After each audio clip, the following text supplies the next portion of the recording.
सारी चीज़ों को, बहुत सारी शिकायतों को जब सुनवाई में जो उठानी थी हमने पहले भी उठाई है और हम चाहेंगे जरूर आपके समक्ष इसको थोड़ा समराइज करके हम वापस रखेंगे। तो अभी जो मामला चल रहा था जो मजदूर हैं और जो ऑनलाइन सेक्टर में काम कर रहे हैं, जिनका विधिवत रिकॉर्ड है, उनको किस तरह से गलत तरीके से बर्खास्त की, जो गैर कानूनी बर्खास्त जिसको कहते हैं, उस तरीके से बर्खास्त किया गया है। तो उन्हीं के बीच में से हमारे बीच में हैं जो अपने मामले को रख रहे थे। तो मैं एक बार पुनः बताना चाहूँगा कि मेरी मम्मी को 2020 में फरवरी के टाइम में निकाल दिया था काम से, जो कि डिवाइन स्टोन एंटरप्राइज में कार्यरत थी। और कार्यरत होने के बाद उनको काम से निकालने के बाद मैंने लेबर लाइन पे कंप्लेंट डाली। तो लेबर लाइन से कंप्लेंट जब श्रम विभाग में गई तो श्रम विभाग से मेरे पास फोन आया कि आपकी मम्मी का मामला ये है, अगर आप उन्हें नियुक्ति चाहते हो तो आप कार्रवाई के लिए श्रम विभाग में संपर्क करें। और जब मैं श्रम विभाग में गया तो वहाँ से लेबर इंस्पेक्टर साहब से मिला, उनके द्वारा मेरे को ये जवाब मिला। मैंने उनको बताया, मैंने कहा सर मेरी मम्मी को निकाल दिया और कार्य बर्खास्ती हो गई है, तो उनके लिए काम चाहिए, उसके लिए मैंने पुनः नियुक्ति के लिए एप्लीकेशन लगाई थी, उसके लिए क्या करना आगे कार्रवाई। तो लेबर इंस्पेक्टर साहब ने मुझे यही कहा कि डिवाइन स्टोर में काम करने वाले कई मजदूरों की ऐसी समस्या है, तो आप ऐसा करिए कि आप ग्रेजुएटी उठा लीजिए, त्याग पत्र दे दीजिए। तो ऐसा जवाब मिला, मतलब हमारे ही रक्षक की तरह काम कर रहे हैं। तो मैं लेबर डिपार्टमेंट से ये कहना चाहूंगा कि आप वास्तव में नियोक्ता की पैरवी करते हो या फिर मजदूर की पैरवी करते हो। देखो बात ये कि आपका कंसिलेशन करवा के जो भी आपका क्लेम है या मैं वो दिलवा देता हूँ या फिर आपका फेलियर करके राज्य सरकार को भिजवा देता हूँ। तो हमने ऐसा त्याग पत्र की ऐसी कोई बात ही नहीं हुई कि आप अब ऐसा बोल रहे कि आप त्याग पत्र तो हमने कहा बिल्कुल सर, मैं खुद वहाँ आया था, आपने ये बताया था मेरे को कि आपको। एक मिनट रुकिए, हमने बोला जो भी आपका आपको बिना नोटिस दिए निकाला गया, जो नोटिस पीरियड का बनता, आपका पीएफ बोनस जो भी आपके ड्यूज है, जिस उस यूनिट से आपका ड्यूज बनता वो दिलाने की हमने पैरवी की थी। आप तो हमारे ऊपर एलिगेशन लगा रहे हैं, हमने आपको त्याग पत्र की मांग कर ली। हमने बिल्कुल कितने दिन काम कर रहे थे आप, हमें डेट दे दीजिए, आप कब से पीएफ कट रहा है, कंसिलेशन के लिए हम जो सूचना मांगी उसी में आप हमें बोल रहे कि आप हमने डिवाइन के लिए त्याग पत्र क्यों मांगेंगे हम? नहीं, अगर आप ग्रेजुएटी दिलाने की बात कर रहे हो तो त्याग पत्र देकर ग्रेजुएटी मिलती है, ये तो सब लोग जानते हैं। तो ग्रेजुएटी की बात ही तभी आएगी जब आप त्याग पत्र को पहले रखेंगे। तो अगर आप लीगल ड्यूज की बात कर रहे हैं तो लीगल ड्यूज के लिए क्लेम फाइल करने का तो आपको करना चाहिए कि ये मैं क्लेम फाइल करता हूँ, लीगल ड्यूज आपको मिलेंगे, या फिर आप आगे आगामी उसके लिए कार्रवाई के लिए कोर्ट में आप केस ले जाइए, मैं आपसे फेलियर रिपोर्ट दे देता हूँ, क्योंकि ये व्यक्ति मेरी बात को नहीं मान रहा है। ये दो ही चीज करेंगे ना। ग्रेजुएटी की बात बोली थी हमने, ग्रेजुएटी में तो त्याग पत्र पहले आता है सर, लेबर को आप भी जानते हो, मैं भी जानता हूँ। इसमें जो भी कार्रवाई हुई होगी उसको यहाँ का एक मुद्दा भी बना दे, तो उनकी तरफ से लिखित में अंत में तो देखो हमें सबको समझना पड़ेगा, बोले हमें मुक्त जबानी कुछ भी, लेकिन किसी दफ्तर में या यदि हमने लिखित में दे दिया उसका लिखित में जवाब आएगा, तो वो पेंडिंग रहेगा और हमें अपने आप पता चल जाएगा। तो ये हम देख लें कि उसमें क्या हुआ। और मेरा एक सुझाव है कि हम कलेक्टर साहब यहाँ आए हैं, हम उनका स्वागत करें तालियों से।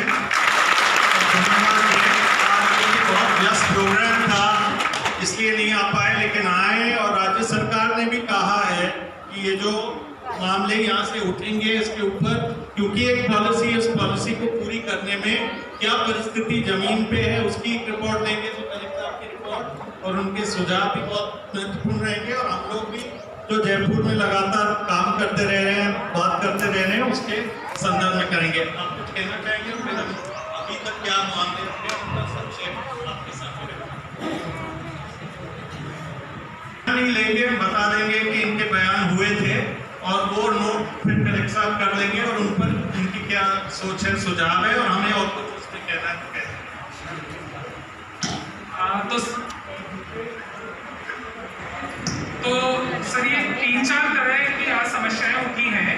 तो इनमें ना सिलिकोसिस की जांच से जुड़ी समस्याएं हैं, प्रमाणीकरण से जुड़ी है, सहायता मिलने से जुड़ी समस्या है, और बाद में जो सुरक्षा और कानून की पालना से जुड़ी समस्याएं थी वो है। तो जांच से जुड़ी समस्याओं में जो मुख्य रूप से आई है सामने वो है कि जब CSC BSc लेवल पे लोग जांच करा लेते हैं अपनी, तो उसका स्टेटस नहीं बदलता, और बोर्ड में भी कई बार वो दस्तावेज दे जाते हैं तो लंबे समय तक उनका स्टेटस नहीं बदलता है, पेंडिंग एट अपॉइंटमेंट सेट बोलता रहता है। वो स्टेटस नहीं बदलने से लोगों के बीच ये लगातार कंफ्यूजन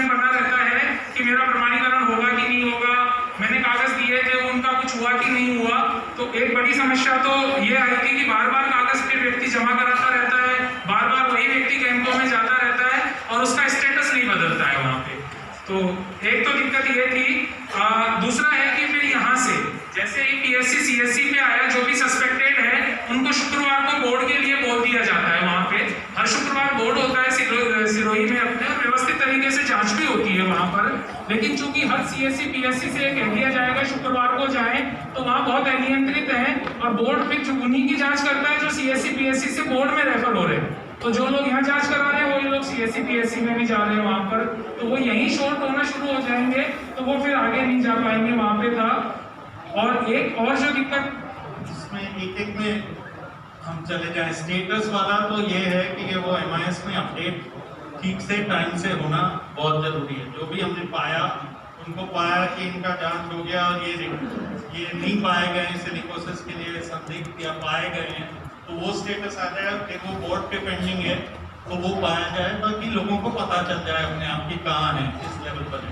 वो अपडेट नहीं हुआ है, वो भी शायद पता नहीं मेरे DOID के लेवल पर है दिक्कत, या यहाँ जो अपडेट करने वाले हैं मेडिकल डिपार्टमेंट से, या गाँव किस लेवल पर है। दूसरा सर कि ये जो कह रहे हैं कि टेस्टिंग के लिए, अब कह रहे हैं कि 2500 पेंडेंसी दिखा रही है पिंडवाड़ा की और लगभग 10,000 उदयपुर की, और ये पूरे इस एक साल जब कोरोना चला है, अब ये वैसे एक बहुत वल्नरेबल ग्रुप है और वहाँ हॉस्पिटलों में भी देखना, इनकी जांच करना अपने आप में एक तकलीफ रही।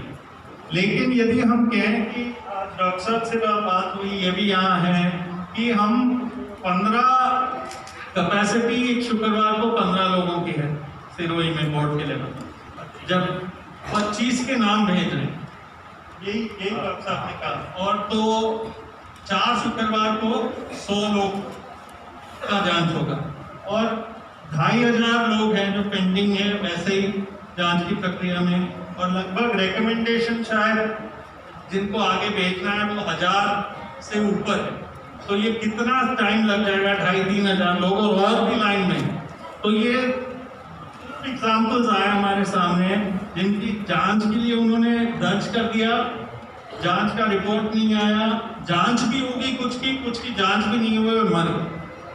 तो ये तो इस पॉलिसी का एब्जेक्ट फेलियर है, क्योंकि आप उन्हीं को नहीं ले पा रहे हो, और पॉलिसी के अंदर लिखा भी है कि हम एक ऐसी व्यवस्था करेंगे ताकि उनका तुरंत जांच हो और उनको तुरंत उनका स्टेटस पता चल जाए, तुरंत बेनिफिट्स मिले।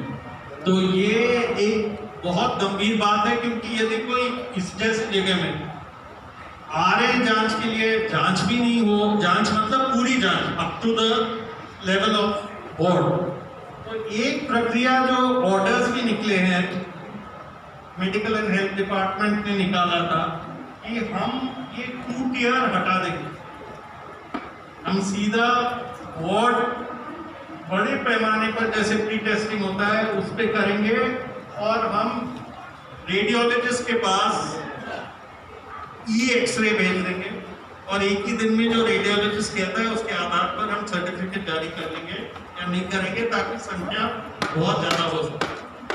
तो ये वो तो क्या पॉलिसी में भी था, ऑर्डर भी हो गया, लेकिन यह लागू नहीं। तो आपकी तरफ से यदि ये इस रिकमेंडेशन के साथ, डॉक्टर साहब ने भी कहा कि हम तो तैयार हैं कि यहाँ के लेवल पर कैंप बोर्ड हो, तो आपको यहाँ के बाद सिरोही जाने की जरूरत नहीं है। तो ऐसे 8-10 ब्लॉक है राजस्थान में जहाँ ब्लॉक लेवल पर बहुत बड़ी संख्या है, जिले लेवल पर नहीं है, वो स्पेसिफिक ब्लॉक है, तो वहीं वो बोर्ड बैठे और निपटाएं और एक टाइम लिमिट के अंदर निपटाएं, ये हम चाहते हैं। नहीं तो बाकी लोग जो हैं, क्योंकि ये तो सुप्रीम कोर्ट का एक ऑर्डर है, ये ऐसा भी नहीं है कि हम कोई दान दे रहे हैं, तो उस ऑर्डर की कंप्लायंस में हमें व्यवस्था तो करनी पड़ेगी कि किसी ने मांग लिया और उसकी जांच नहीं हुई और मृत्यु हो गई, तो कहीं ना कहीं फिर वहाँ हमारी एक लायबिलिटी आती है कि हम पता नहीं उनका हो या ना हो और उनको रिलीफ ही नहीं। तो आप सब पर एक साथ टिप्पणी देना चाहेंगे अंत में? ठीक है। जी, दूसरा प्रमाणीकरण से जुड़ा हुए ही मामले आए थे सर। कि एक तो जो पुराने ऑफलाइन सर्टिफिकेट लोगों को इशू हुए थे अपने, जो 2015, 16, 17, 18 में हुए थे, वो सर्टिफिकेट अभी तक ऑनलाइन अपने नहीं हो पाए वहाँ पे। पुराने सर्टिफिकेटों को बेनिफिट मिल गया उन लोगों को, लेकिन उनके सर्टिफिकेट्स ऑनलाइन नहीं है, और वो बड़ी संख्या में सर्टिफिकेट्स हैं। वैसे तकरीबन 1000 के आसपास सर्टिफिकेट है जिनको ऑनलाइन होना बाकी है, तो उनको ऑनलाइन करेंगे तो चूंकि पुराने सर्टिफिकेट वाले लोगों को 1 लाख का फायदा मिल गया, तो वो आज घूम रहे हैं पेंशन या पालनहार योजनाओं के लिए, ताकि उनको वो जो ऑटो जनरेट है उस व्यवस्था का फायदा भी उसमें मिल जाए। फिर पूरी उसकी वजह से वो अपलोड नहीं होने के कारण फिर वो जैसे पेंशन है, काफी लोग ऐसे थे जो 60 साल से अधिक उम्र में सर्टिफाई हुए हैं, उनको वृद्ध पेंशन ही मिल रही है, जबकि उनको सिलिकोसिस पेंशन मिलनी चाहिए थी, तो वो अपलोड वो नहीं हो पा रहे हैं। तो एक तो बेनिफिट है ऑनलाइन होने की वजह से, एक है कि किस दिन क्या स्कीम लागू था, एक वो सवाल तो वो भी आप रखिएगा जी, कि इनको बेनिफिट कितना मिलेगा, 4 लाख मिलेगा, 3 लाख ही मिलेगा, 5 लाख मिलेगा, वो क्लैरिफिकेशन क्लियर होना जी। तो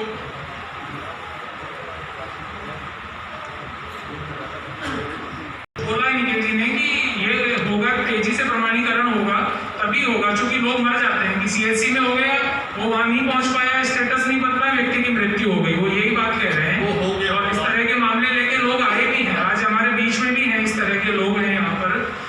दूसरा वो बड़ा असमंजस है अभी भी कि किस व्यक्ति ने हाथ खड़े कर सकते हैं, कलेक्टर साहब को एक नजर आ जाएगा कि कौन लोग हैं जो जांच के लिए रुके हुए हैं। कितने लोग हैं जिनको जांच के लिए अभी इंतजार है, अपने कागज दे दिए या पीएससी सीएससी में जांच करा ली, लेकिन स्टेटस अपडेट नहीं हुआ, हाथ खड़ा कर दें, तो केवल हाथ खड़ा करें आके बोले। आपने जांच करा ली लेकिन स्टेटस का पता नहीं लगा, आपको सिलिकोसिस है या नहीं, आपको नहीं पता लगा पा रहे। एक बार अच्छे से खड़ा रखिए थोड़ी देर, 2 मिनट। बड़ी संख्या ऐसे लोगों की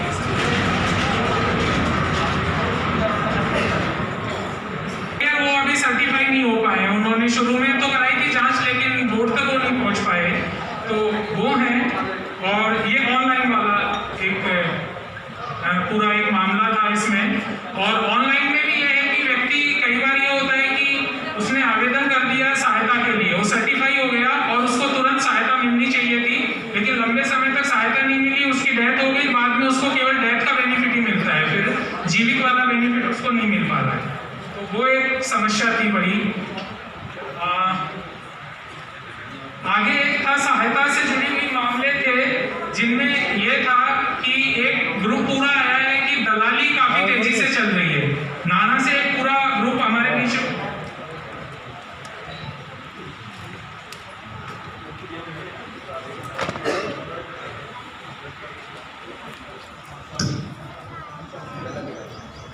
तो सहायता वाले मामलों से जुड़े हुए में एक समस्या जो बड़ी है वो है कि लोगों से दलाली ली जा रही है, सहायता दिलाने के नाम पे, प्रमाणीकरण करवाने के नाम पे।